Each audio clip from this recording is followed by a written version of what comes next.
So we're having our pre-milestone meeting for August 19th, 2018, and this is for HVRE Dev 2018. And in the room we have Shiloh, Zach, and Shay. Say hello, everyone. Hey. So we're going to quickly go over the agenda here, and then after that we'll have time to work together if you guys want. On the agenda you can find links if you need them. A review of this week, some of the items that we had at the end of the agenda last week. I've just pasted those in here and then commented on the progress that we made this week. So we worked towards the goal of completing or I guess not really completing anything other than getting it testable for August 14th, which I believe we did. Shay did a great job getting a lot of the toys working. You guys in the art department did a great job getting animations and stuff. I'm not sure if any of those got incorporated though. I don't remember seeing any animations. Like the mouse never got in there. It Yeah. wasn't done till like Tuesday. Yeah. So we'll have to work on that and continue testing with that. But we did get to test a little bit. Unfortunately, RJD had a last minute change where they wanted to move Hack Night to our event going on at the Living Arts and Science Center called Rules and Play, an exhibit of interactive art. And it was really cool. We had people come down from Louisville to see the games and stuff that we had on display at the Living Arts and Science Center.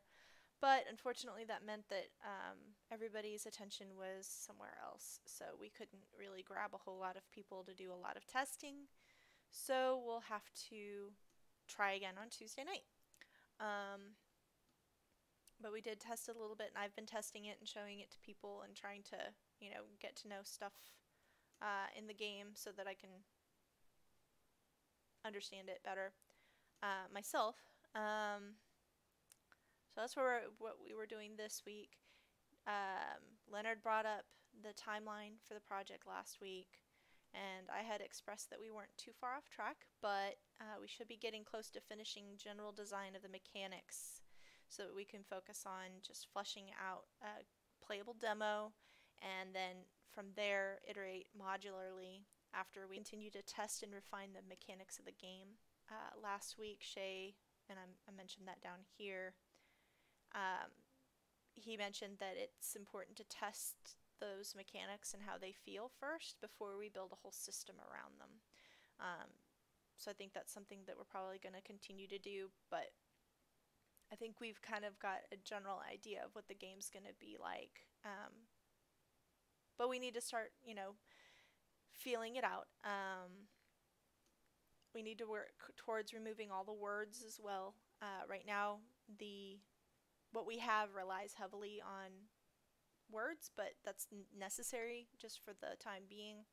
As we continue on, I'd like to start removing those and see how it feels to players, and ask you guys. I've mentioned that here after testing. How does the book feel to you? How does crafting feel to you in placing, and what your thoughts are on that? Do you either of you want to talk any more about how things are currently feeling with the general design of the game right now? Two things. The time it stayed on Tuesday, the two things were the book. First of all, just definitely need some way of getting people to notice the book.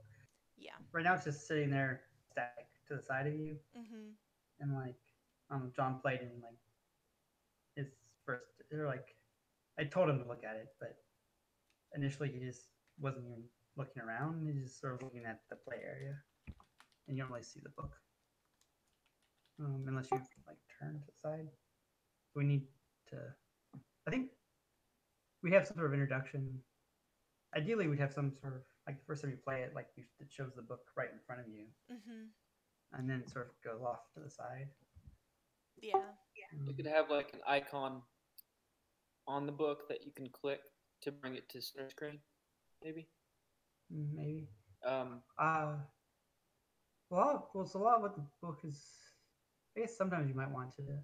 A lot of what the book was also like placing stuff in the world, and so you don't want it in front of the play area when you're trying to place stuff in the play area. Um, we will need to eventually switch places. I mean, if we're going with this structure to have the book and the scene to the right or to the left, we'll need to, since the mailbox was modeled to have the flag on its left side, we'll need the mailbox on the right okay. so we can see that. Or we can flip the mailbox. That's just Huh? that's a -1 in the z-axis or the y-axis or something. Like it's Okay. probably a little bit more. It's not that hard to move the flag if you really wanted to, but it's also not that hard to move the whole mailbox and the book. Yeah, and we can test locations of it. I mean, if for some reason the book being on the left is better for people than it is on the right, that might be some subconscious thing that we don't realize. So it might be worth like A/B testing or something like Yeah. that. Um, yeah, and one thing I noticed with the book was that because I've been testing it throughout the week in different locations, different lighting, and I found that sometimes when you're doing it on like a tabletop, it makes the playground real small, which is great. I like having the tiny playground, but the book's as small as the playground, and I'd like there to be like a maybe there could be a way to set the book size to stay the same, Yeah, you wouldn't want it the same size probably. or at least not quite as small Did you when it goes small. have like a little dragging meter, or maybe a small meter, small, medium, and large button next to each other?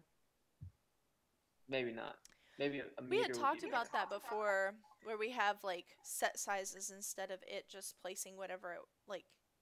Because right now it kind of tries to determine what the size is itself, or that's It how it finds feels.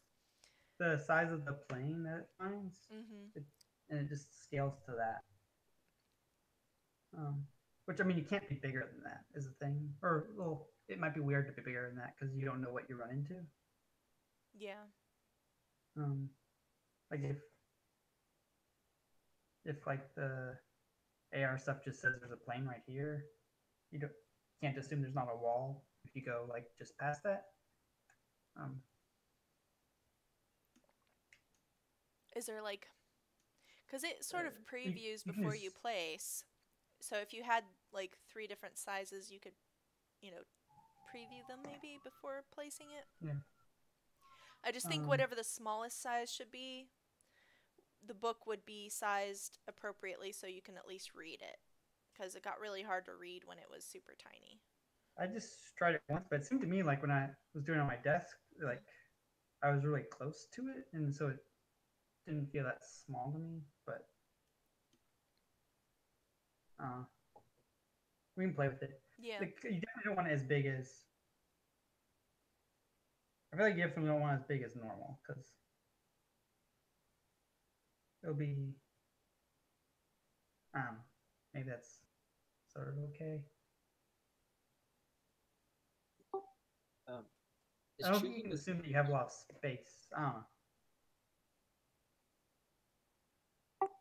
Well, choosing the size of the play area, like having more control over the size, be possible. Like right now, you detect the floor, um, like I guess like you sort of move the camera around or back up a little bit to make the scene bigger. Maybe even having some kind of uh, little check mark confirmation button that appears that allows you to choose if you want to put it there or not. Yeah, right now you have to tap on the screen. We can make that a button. Oh, you have to tap on the. Oh, right, but Yeah. hmm. Right now it says I would okay. like to see set sizes, I think, because a lot of the. It sort of runs into trouble when it's like trying to place sometimes because it's finding spots on the plane and it jumps around a whole lot when you're trying to place it, so you don't have a whole lot of control. And I think some of that might be scaling, like it's scaling up and down to try to fit it in within the. Well, it finds the thing is like sometimes you'll sort of find multiple planes. Yeah. Um, Or what it that thinks are multiple planes. it'll find like multiple planes that are sort of on top of each other. Mhm. And like your like whatever the center of your phone is pointing at, it like jumps to that plane. So sometimes it could be like if you're moving your phone around a little bit, like it could be like jumping between two different planes. Yeah. Um, I think it's just a limitation of the yeah, like yeah, the probably AR it's just how all system. the Yeah. like AR core stuff works. Right? Yeah. Uh, But if there's a way that we can kind of control it maybe a little bit more by having preset sizes, like maybe we have desk mode and floor mode, and that sort of limits the size, and then we can control the book a little bit more. The thing is, like, so if you have, I mean, if you have something that's sort of in the middle of those two sizes, though, like, then Two would be I don't too know. limiting. Like, you certainly don't want it bigger. Again, you don't want it bigger than the plane that it finds. I don't think. And then if you had some sort of right in the middle, like I feel like the small size might feel smaller than it needs to be. So what's the problem with it auto scaling the way it does now? For me, it was the book size. Like the book just gets really okay. small, and then the book. I don't know. The book needs a lot of work. But yeah, I think it also like depending on the. It also sometimes felt sort of low. It's sort of moving to you, in to some degree. Like I don't know. There's some talk of maybe it like totally follows you, but I don't think you want it to follow you too much. But it could do something like sort of follow the height of your phone or something. yeah, maybe the height of the phone to the plane determines where it's located. So it's always sort of level with your phone. Yeah, or at least on placement. Yeah, like the height. Yeah, the height's always sort of level with your phone. So you're not like leaning over to. Yeah, we could probably work on that a little bit because there's probably something simple that we can do to fix it. But I also have trouble, like the book's a big thing, and I think the book is going to be the thing that we need to work on the most since it's how we pretty much, it's our user interface, so it's how we interact with the world.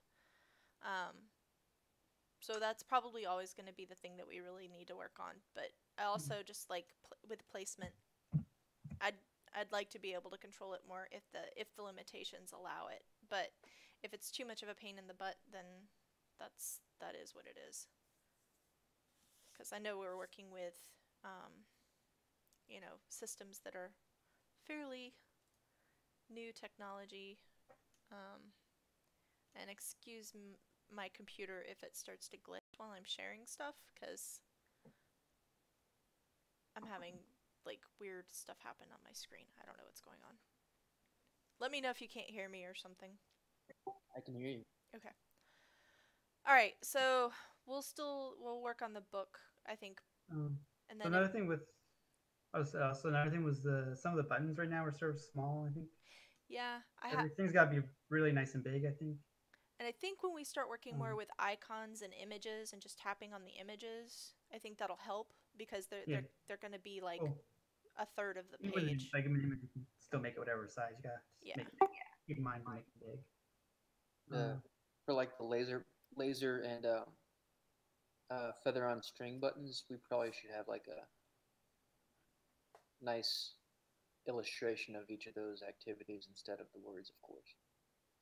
So those would be larger. We need to figure out where that's going to be placed on the book. So.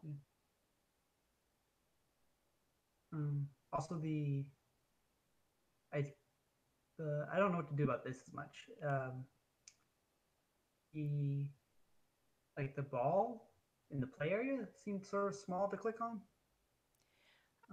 I couldn't place it last night. It like shot off into some other dimension. I don't know. So maybe the ball's like more of a beach ball than a tiny ball. Yeah, the thing was like it didn't. It seemed weird. Cats don't usually play with giant beach balls. I think we're playing more with smaller balls. But and then also the mouse. Like, should the mouse be the cat size or? Oh no. I feel like the mouse, the size that makes sense for the mouse is similar to the ball, which Yeah. again is too small to click on very consistently. Um, I didn't have a problem with the mouse, but you didn't, you can't click on the mouse yet. I thought you could remove it. There's a button in the book to remove it. Yeah. Oh, that's why I didn't have a problem. But like we talked about, yeah. we talked about making it so like you click on the, you touch the mouse to like make it wind up and move or something. Yeah, the wind up mouse. I mean, potentially you could do something like make the collider bigger, so it looks small, but if you tap near it, you hit it. The concern maybe just gets to be if you have more than, if you have a few things in the scene and they have overlapping. It gets hard to like, yeah, it gets hard to click on what you actually want to click on.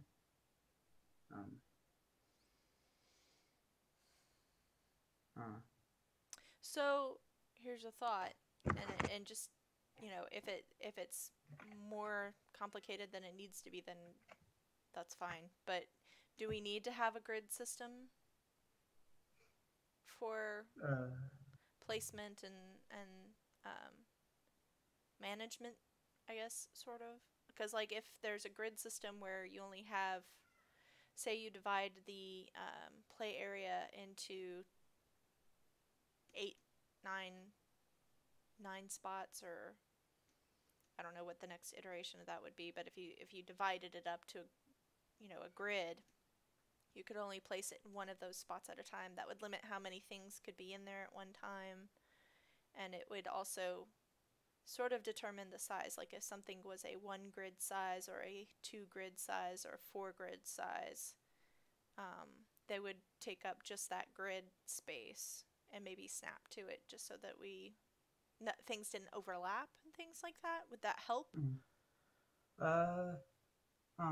What about like when if you're playing with the toy, if the mouse is moving around, what do you like? Maybe you could only click on it if it comes back to a stop. Yeah, maybe. In a grid, or like maybe the path always comes back to the same spot, like it makes a circuit. Yeah, the ball would be in kind right of. Now the idea of the ball was it just can like freely get knocked around and all over the place. Mm-hmm. Yeah.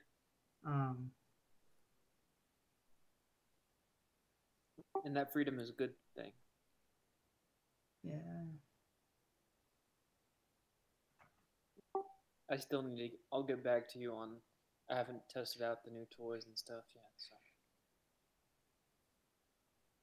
I need to give you feedback. Well, it's just something to think about. Like I don't know how the ball would react. Like maybe the cat would hit it, and it would have like. It would always roll back to the same spot or something. It's just a thought. If that helps with like keeping things from overlapping and interacting with items. But, I mean, it could be less flexible thing, like saying like a grid. And then maybe they play with the ball, like you hit the ball and it moves and they play with it some. And while they're playing with it, you can't like hit it again.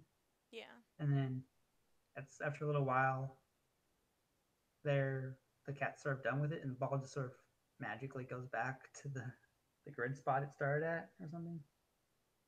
Maybe, or just settles on the grid spot that it's in. Yeah. Well, yeah. If it's not colliding with something. The thing is then you get into like, what if there's other things on those grid spots? Mm-hmm. Um, if you don't allow people to place two things on one grid, then their original spot, there's not something, but Yeah. it could find the nearest one that has the free space.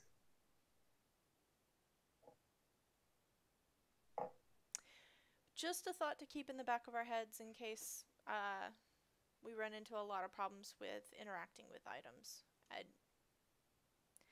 I think we need to somehow control how many items go into the scene because, and what you're Um, saying with the ball is a good example. yeah. It wouldn't be able to move if the scene was full of stuff. There'd be nowhere where for it to go. Yeah, it could eventually be a problem. The way it works right now, you're only allowed to place one of each item, but I think we talked about having quite a few items. Uh, you pretty quickly could get like 15 things in there with treats and toys, um, which is maybe too much. Yeah. Would we have collision on? Like, would the ball hit the bowl of cat food or something? Or would it? It'd make things simpler to not have it hit small objects. We talked about maybe the towers. Maybe we wouldn't like go through the tower because that's a big thing. Yeah. At the moment, it does just go through the tower because the collision on the tower is not set up very well. So, like right now, the collision on the tower is a bit bigger than what it looks like it should be, and rather than have it hit these giant invisible walls, I made it just go through the tower for now.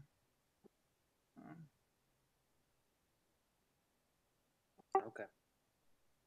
But yeah, so we talked about like the mouse or something, even doing like pathfinding stuff, where it doesn't go through the tower. With the pathfinding, it wouldn't be that bad. Maybe also to have it avoid food or anything. The ball, I mean, it wouldn't be hard to have it collide with something like food. Stuff like having the food knock over is extra work to do to make that animation of it the food knocking over. Yeah, I don't think we need to worry about that right now. Yeah, that doesn't seem necessary. Yeah. I mean, that's realistic, but yeah, this is a game. I mean, we don't need to be realistic. yeah, I've played lots of games where things just go through things. Yeah. Yeah. And in games like Destiny, where you can like kick a ball around in the social space, if it goes out of the player, it just like teleports back to its spot wherever that is.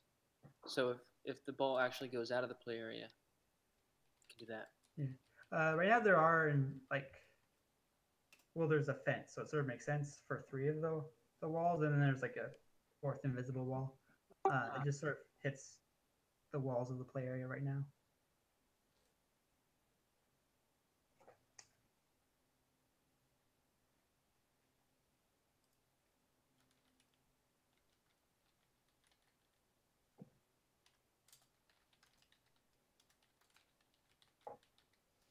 Okay, well, we'll keep those things in mind as we move forward.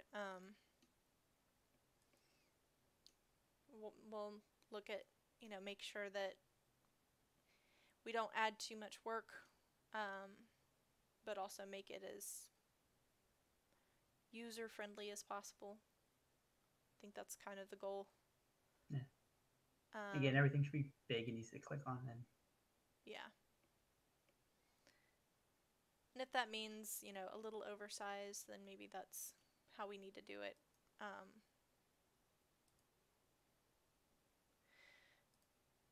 But we'll keep testing that as we move forward, and then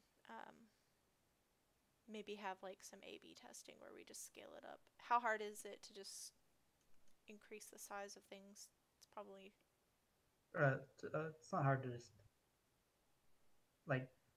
just make the whole mouse itself bigger, or I mean, it's not hard to scale it up. Yeah, just to see how, if it feels better, then probably a no-brainer. We probably want to look at maybe doing some A/B testing for the book and the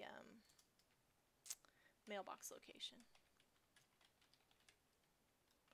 just to see how that.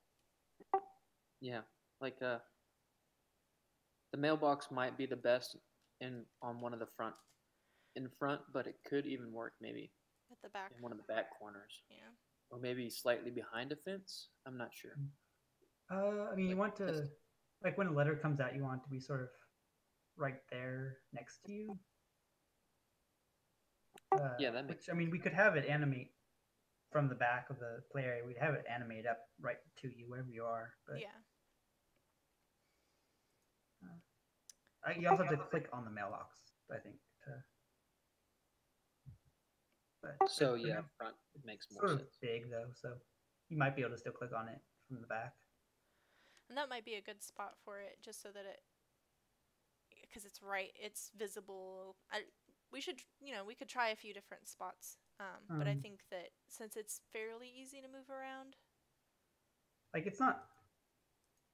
I think the mailbox again might be sort of like the book, might be slightly out of view when you first start up. Well, that was a concern. Like I feel like I say like it's not. I feel like it's not hard to look at though. It's just you have to like get people to know it's there the first time. And the tutorial might do that, which is something I wanted to talk about later, like as we move forward.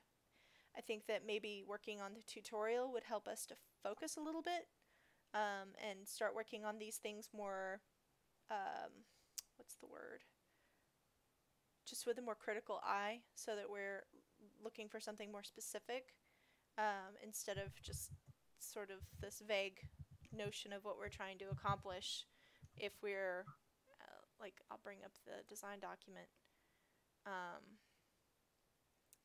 I started a tutorial walkthrough section in the design document where I roughly outlined kind of what it would be like, and I would hope that you guys could take a look at this and, help edit it so that it works better. But, getting the mail, using the book, crafting first item or first level, attracting first cat other than Sparkle Kitty, interacting with the cats, taking a picture and applying it to the cat profile in the book. I don't know if we're actually going to take a picture anymore, but looking at the cat profile in the book is something that we definitely... So that these are all things that we want to walk the player through doing, and a tutorial will help us sort of get the feel for the process and in the context of that process, rather than just concentrating on one thing at a time. Maybe if we add the overlay of like, okay, in the tutorial, how does this play out? I don't know. I just think that might be the next step to work towards. I think that'll help us just kind of go through an iteration of how the game is played, and then after that we'll be able to kind of refine things. Does that make sense? Mm-hmm. What do you think, Shay? Yeah.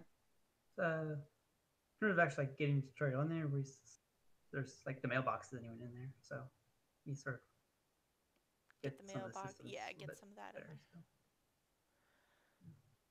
And just get some basic system going, and work on the layout of the book so that we can get that more intuitive. I think right now it's it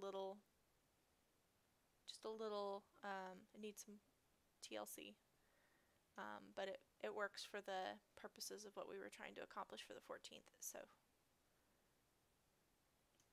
all right, so Shay did a great job getting stuff up and running for the 14th, and we did try to test that.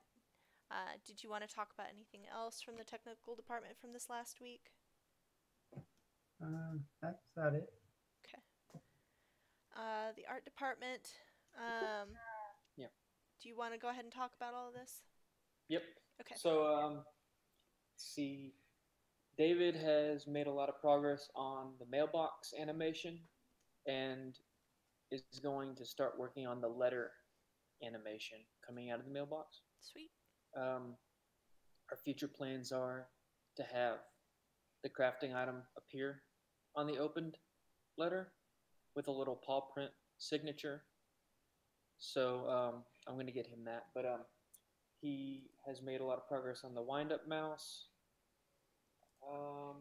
And continuing on. Oh, that's out of place. Yeah, the castle mailbox is done. Let's see. Jared has cleaned up the meshes for all the current cats, which is uploaded to Trello and is ready for rigging.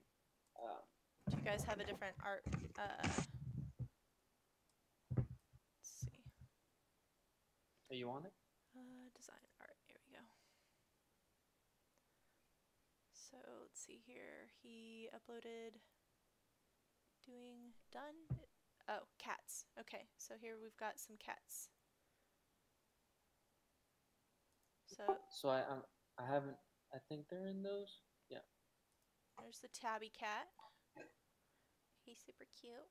Looks just like Romeo. And here's the calico cat.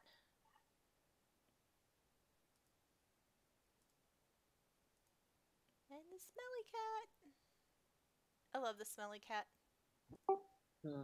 I want to call him Oscar. Needs to be green though. Yeah. So yeah, those are there. I've made adjustments to the Arctic mailbox to fit the Arctic setting better, because before it was more of like a, I don't know, fit more like an islandy type setting. Now it's more cold. Got a critique from Jared and David saying it was a little bit macabre, a little bit too morbid before. I just changed the color of the fish's eye from blue to black, so it doesn't look like it's dead, like a dead like fish. Jack Nicholson in The Maze. Okay. And I've done all the concept art for the new crafting items on the list. I'm not sure if anything's missing from the list, but everything is done, and those are the only things that Jared needs to model. So. Sweet. Good job. Yep. I know nothing about the sound department. And it looks like there have been some screenshots on Saturdays, so thank you for doing that, Leonard, when you listen to this. Yeah. And it looks like other people have been posting quite a few things on Twitter. Like, I know David's been posting his work on there, and Jared's been posting his work on there, so thanks, guys. I think you do too, don't you, Zach? Occasionally. Yeah, you post a lot of yours on Facebook too, I've seen. Of Sparkle Kitty art? I thought so. Oh no, your stuff on Facebook is mostly your own stuff, yeah. Yeah. Alright, so goals for this week. Eventually, I don't know if this is for this week, but the next step I think is starting to resolve the mechanics for the game and eliminating text. So we will need to start balancing and thinking about I know that Shay, you and Leonard have started talking about what the system's going to look like a little bit. For what? For balancing and like how the actual, mood system and things like that is going to work. We haven't gotten that into like the mood system. Okay. And that might be, a little bit down the road. I think that working on the book is probably a big thing, and then maybe working on the tutorial walkthrough, even if it's just, us talking somebody through it, having something that's standardized, like maybe print out an actual list of how we want them to walk through it and how we're going to guide them, and get a good feel for what actually works for a good order to do the tutorial in, and once we have the order that we want to do it in, maybe start to implement things like animations to get the player's attention, or glow effects, or particle effects that can be triggered to walk the player through the tutorial section of the game. And I'd be willing to do a bunch of graphics, like like animated graphics to point players in the right direction, if that's something that I could do for it. But maybe I would need to maybe just particle effects that sort of yeah, lay the ideally there trail wouldn't be a ton of that. It's ideally there wouldn't be a ton of that. Ideally it'd just be like highlight a button and they press it, I think. Yeah.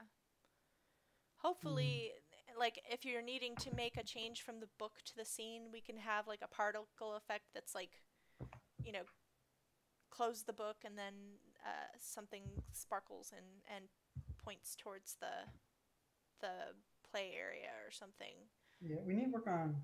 So right now I just threw text in there. Yeah. If you're like placing something from the book into the play area, we need some sort of. You need some way of conveying that that's what you're doing. Yeah. Because like you're in the book and you click place, and then right now we need some way to like get them to turn from looking at the book to looking at the play area. Yeah. I think once something's crafted, maybe the book should close and maybe the item is like hovering in front of them and then turning to place it on the grounds would be more intuitive, because they would see the item like ready to be placed in front of them. But that's just a thought. I'm not sure if that's helpful or not. But maybe they want to create something and not place it, so that's also something to think about. The way it is now, that's sort of like the way it is now, where it's just sort of you craft it, it just sort of shows up in your inventory, which is all like in that book. Yeah. So you're in the book crafting, and then you see it show up in your inventory in the book, and then you can click on something in the book to place it. We could have Jared model like a pointing hand cursor that moves and does all the tutorials for you. Like something goes in the book, the hand moves over to the book, and then maybe starts like a clicking motion, like up, down, signifying that you should go to the correct place to find the item. Maybe. We might want to start with just trying to get the buttons and stuff to glow first. Yeah, like for the stuff within the book, I think doing stuff like just highlighting the button works well.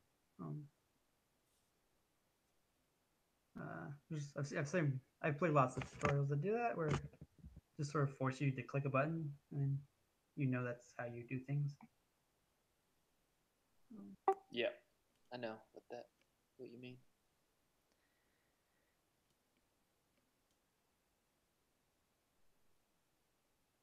Well, maybe we need to work on, let's see, I don't have a good picture of the book as it is now, but do we have a good layout for what the book should be? Like what the art should look like and things like that yet? We have the beginning stages, yeah. Okay. And I could screenshot what's in there now. Like what's in there now is more meant just to get everything functional. It's a placeholder, yeah. It's not quite the design that we want ultimately. But it's maybe not far from it.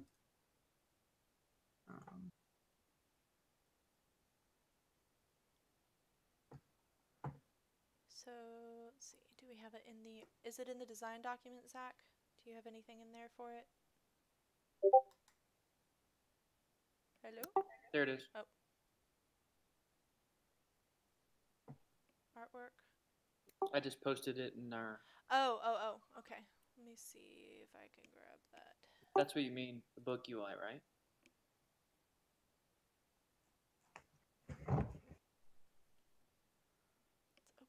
Sorry. Give me just a moment. Yes. Yeah. So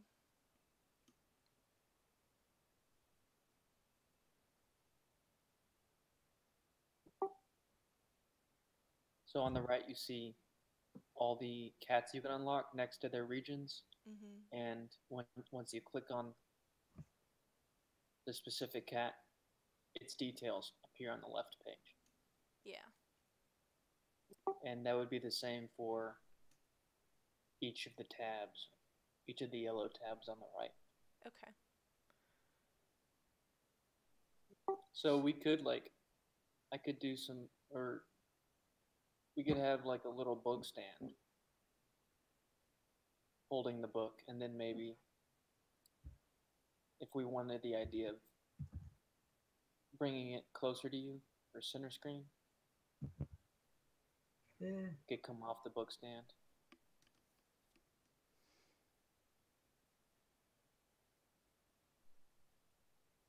I like using it in AR if we can get that working. But if that doesn't work or it just feels weird or it's still too like awkward, then maybe we can move it to like coming to the screen.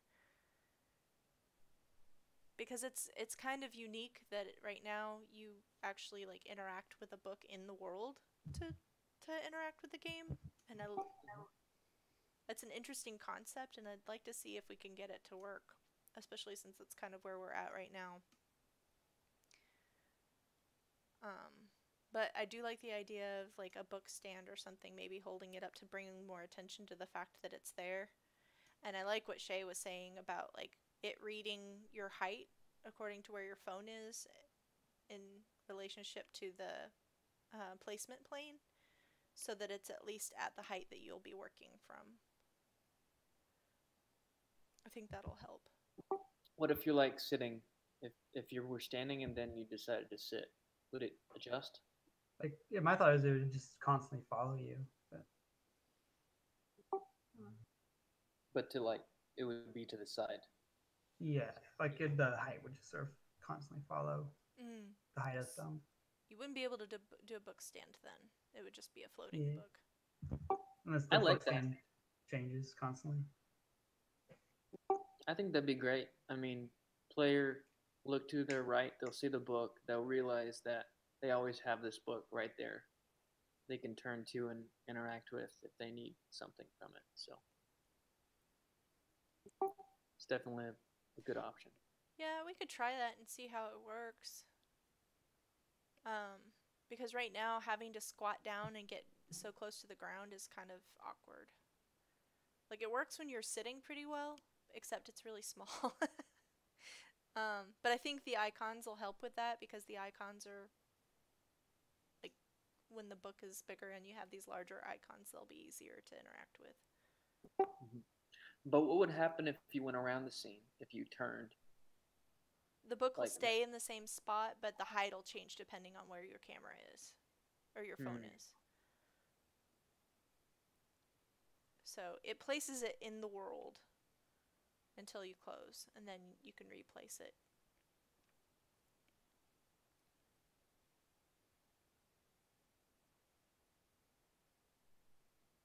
Okay. At the moment. All right. Well, cool. Yeah. So we should work towards getting something like this working so that we can also start working with the icons in lieu of text to see if that works. And eventually the fake page turn animation. Yeah. Be good to see. All right. So I think we're all kind of on the same page that the walkthrough might be a good idea to start thinking about and implementing things to... First, we need to work on the book, and then we can start working on the tutorial, because I think most of the tutorial is going to be walking the player through the book and getting them to use the book and the mailbox and placing things. That's just going to be getting them used to that, and then once they have that, then it's iteration from there. It's just doing the same thing over and over again.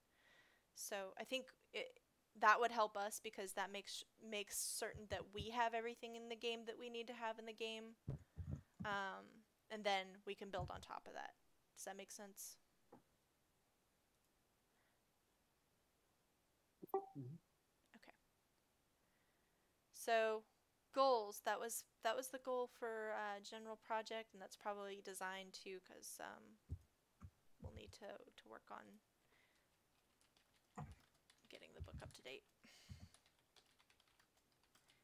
And to do that, we need to work with Shay and make sure that we get for him the things that he needs in the order that he needs them. So, right. Any thoughts from you, Shay, on what you would need first?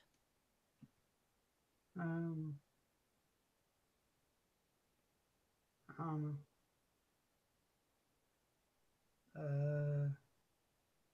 trying to think even what's the first thing to work on next. I don't think there's really much I need at the moment.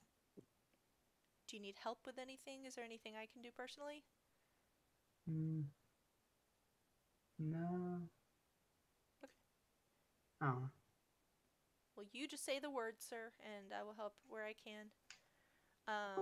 Just message me if you need me also. Yeah.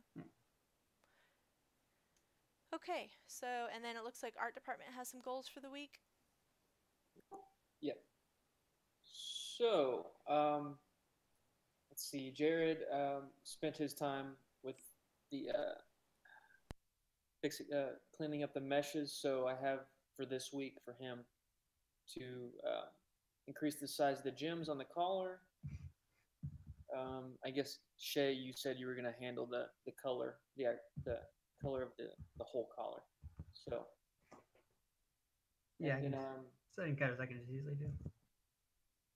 Yeah, and then let's see. For one of his older models, the catnip, I have for him to increase the saturation, make it greener, because right now it's kind of a dull green, and to make the actual catnip leaves more symmetrical. And then one of the things he said he's going to start doing is modeling one of the mailboxes. So I have on here for him to do the castle mailbox. For animation, I have on here for David to make any finishing touches to the wind-up mouse and mailbox animations. So that includes the letter.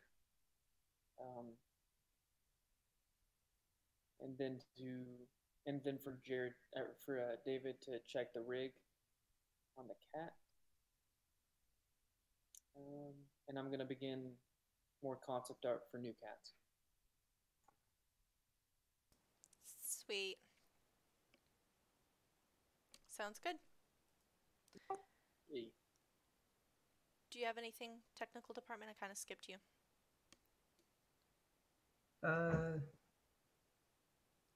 Goals for this week?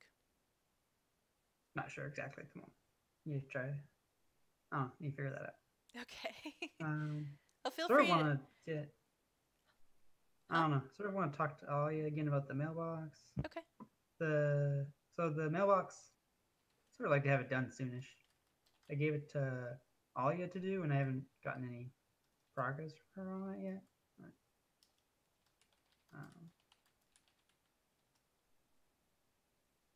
And then,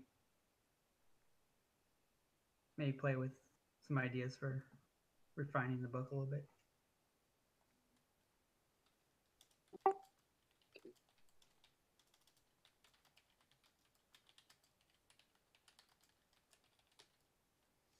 Okay. Sounds good.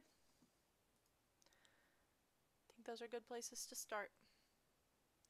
Alright, well, I think that covers it as far as the meeting goes. If you guys want to stick around and talk further, we can do that in a less formal setting.